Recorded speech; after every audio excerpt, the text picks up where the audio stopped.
Stand his feet. Are we good? Hi, JADYN. Hi. Hey, Leo. Hi. Hi. Hey. Do you mind if I ask about first times? Yeah, what kind of first time? I was like 13. It was my second year at camp, and like there was this girl. She was super pretty, and like we got close. We would like hold hands in my sweatpants at the campfire, and then I remember coming back and thinking like, oh, I'm bi, you know? Like I think I'm bi. Don't look away.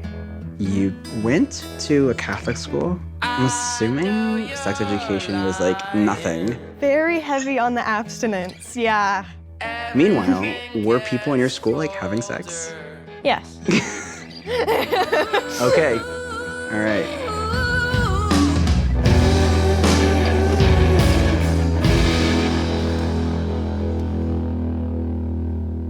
If you've had a sexual experience already, did you feel prepared at all? I think so. It was like basic. Yeah, I've never had a first time yet. It was in my room. And, like, we were listening to, I think, Interpol. It was just fun. It was like silly and like weird and awkward, but it wasn't too bad. So I can't complain. When I think about my first time, I don't think there was music. I don't think I remember that much detail. I was 17. I was nervous though. I was not very connected to my body. I was not on testosterone. I hadn't had top surgery, but I felt safe.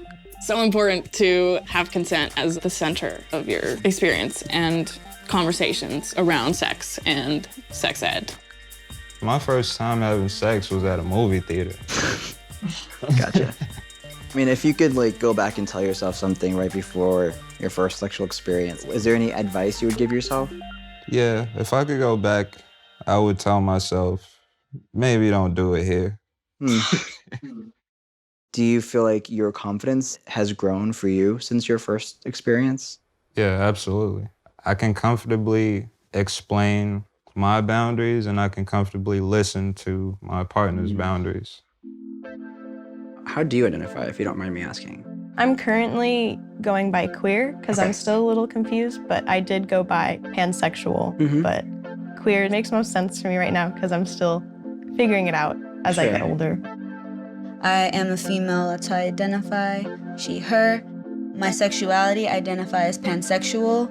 I'm open to dating anyone, loving anyone, or being loved by anyone. I didn't realize that I was trans until 2-3 years ago. Like I just started high school and like during dinner I was like, there are these two really pretty girls in my class. I just can't stop staring at them. They're so pretty. And my parents were like, okay. I'll be with my parents or whatever and just like think like, oh, what if I just said it right now? Like, and then I think about it too much and then it's like, oh, the moment passed. Like I can't do that. And it's something I have to do, you know? It's because I don't want to, yes. On your time is the most important piece, I think. I agree. I came out to them the day after Trump was elected because I was really stressed out. Yeah. Yeah. I'm just like, Mom. And she was like, yeah. And I was like, at the time, I'm like, I think I'm pansexual. And she just goes, oh, I know. And I was like, okay. I'd love to hear when parents are affirming. Obviously, no one wants to hear when parents aren't, but it's a reality. And that's something that I think for me makes it all the more special to think about like my parents being affirming too. I came out when I was 12. Every, family is very different. I personally grew up with 2 moms. I always wonder if them being lesbian moms made it somewhat easier. And if you don't talk to your kids about it, someone else will. My mom didn't really talk to me about it. My grandma kind of did. My grandma bought me this book. I will never forget it. It had like drawings and diagrams of people humping and stuff. I feel like I had to figure it out more on my own.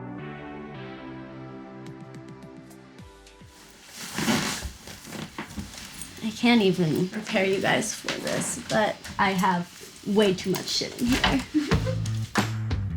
Pleasure is one of the most important components in sex.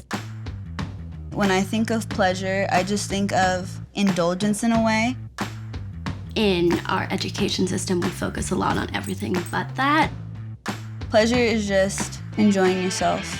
Sex, life. It's just being like, we're here. Let's say the word masturbation. See what happens. Even saying like the word masturbation on camera feels so dirty. And I'm a sex educator, like if I can't say it.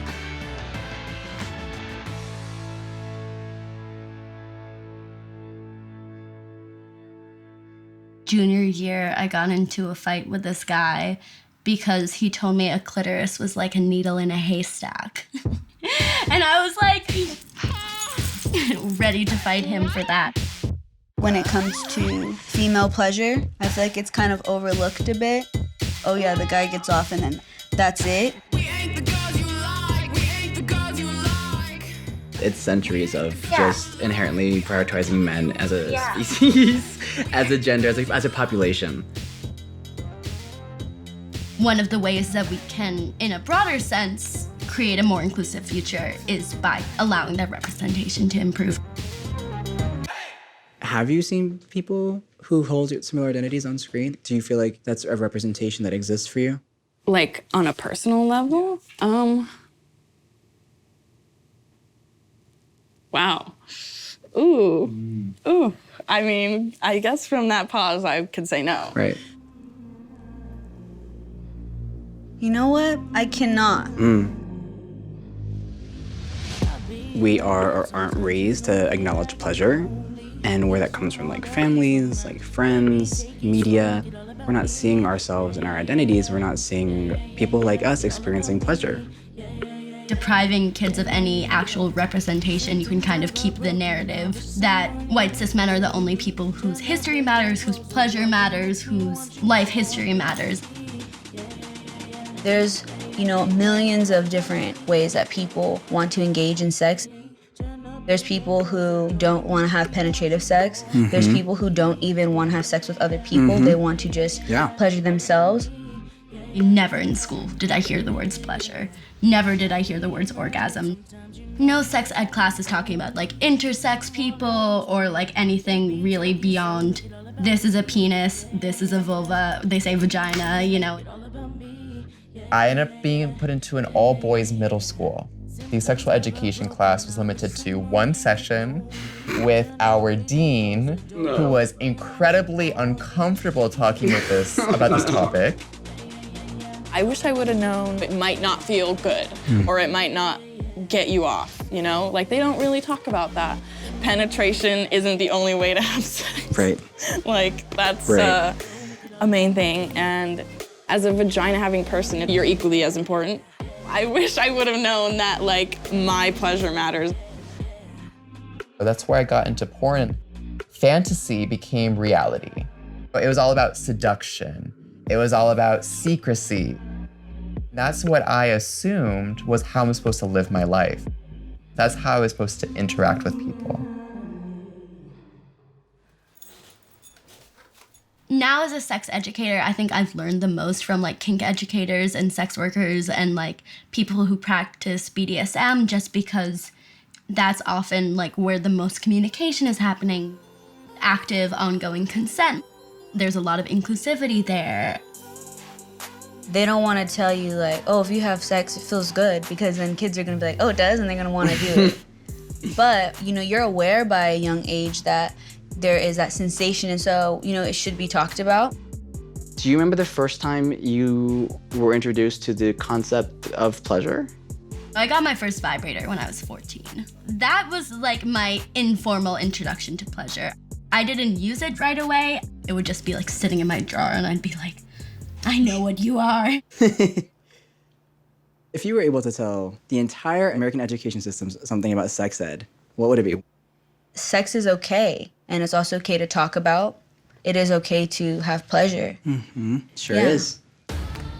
My generation is focusing on pleasure itself, not really on how you get it or who it's from, but as long as you're happy and the people that you are with are happy as well. I just don't ever want to say, no, I won't do that, or no, this is not for me, because I don't know what's for me. Without sex ed, I was robbed of so many ways that I could explore my own self-pleasure. it's hard to have the conversation of like pleasure, but when you do, it's like great sex. Like coming into my own and really owning my own identity and expression, I've been able to really explore like what does bring me pleasure.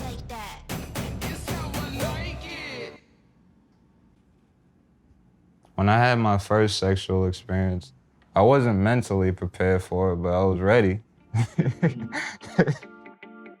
Did you feel safe? I felt safe. We both felt safe. We shared our mutual excitement about having sex for the first time. My first time was both our first time. We both were like, I don't know what the fuck.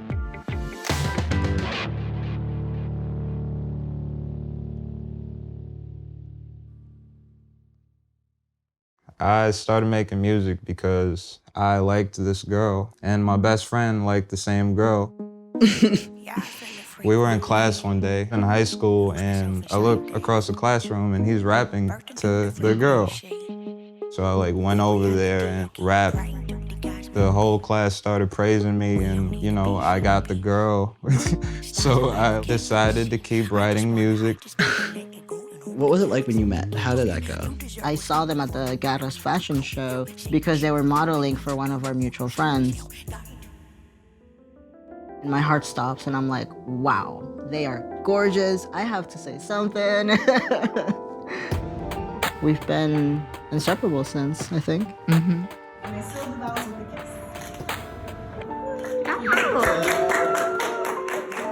kiss. What does safe sex mean to you? Protective sex between two people who are comfortable with the situation. Two or more people, if you freaky. A great conversation before, during, and after in order to understand what is good for us, what's not good. Safe sex is often, when it is talked about, framed as like physically safe in the sense of like protection, like condoms, STIs, and pregnancy. But like emotional safety is real. Absolutely. Yeah, safety in terms of emotional safety, consent, autonomy, choice. Did you grow up having conversations about sex and healthy relationships? I wasn't formally taught about sex. It was just a taboo thing you'd see on television or you'd hear about in school. Whatever point in life you discover porn, that's your education. Did you turn to anybody you knew? It was 13-year-old boys telling other 13-year-old boys how sex goes. It's all about a checklist. I was in high school and it was with this girl. She was my girlfriend. We had ditched school. We were at her parents'. She knew what to do with me. I didn't know what to do with her. There was no discussion of what I liked, what my boundaries were. Everything was sort of assumed on her end. We're taught not to talk before sex. We just sort of go into it and it gets hot and heavy and there's passion flowing everywhere. When in reality, we should really have these conversations. My first time, it wasn't something where I felt like I had power, I had choice. I didn't learn that until much later in life. I think really with Addison, that we really have our communication down when we're intimate. Do you feel like it would provide more safe sex opportunities to degender it, to de-binary it? Yeah, absolutely. It would leave folks like us, right, gender diverse folks, all across the umbrella, explore sex and not be afraid of it because it fits who we are. Someone's genitals doesn't define their gender identity. By making that distinction, there's kind of more room to discuss how to pleasure all genitals and like the different types of orgasms you can have. It was sort of scary for me to experience sex with having the anatomy that I have and actually feeling confident and own my masculinity with it. Specific body parts are binary. When you see that in the media, I internalized it. I think my parents can tell that I'm like butch or tomboy, whatever. I still don't know the words or like the way to approach it. And that's like a big thing, you know? As a parent, I can't imagine, you know? So it's, you know, I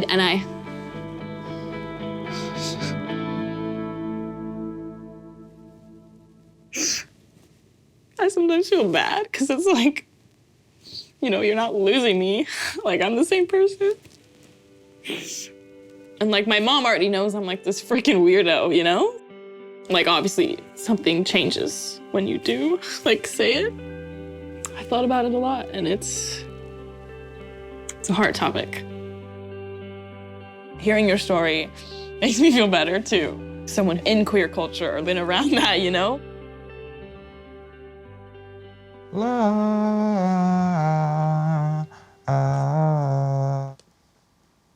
That's a free sample. We don't gotta clear that.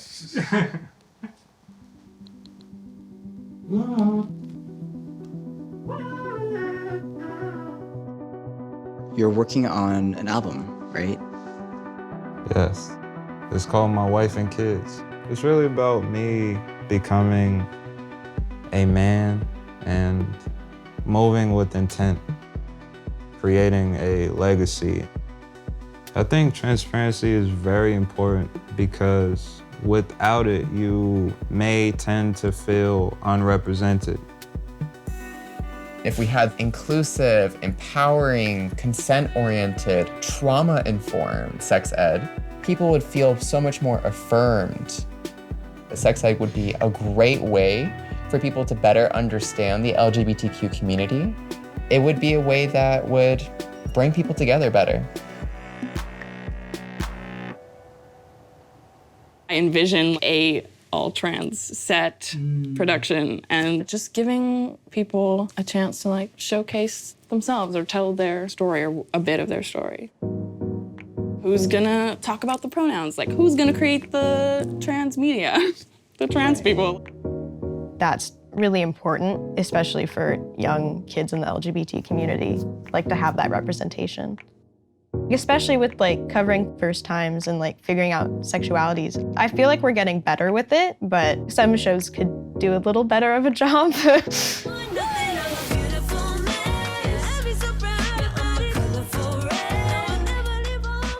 When you think about a first time, what do you hope for? Just being able to either talk with my partner through it or beforehand. What's it like for you, like living that single life here in Los Angeles? What's that like? Well, I'm single during a pandemic. That's a thing.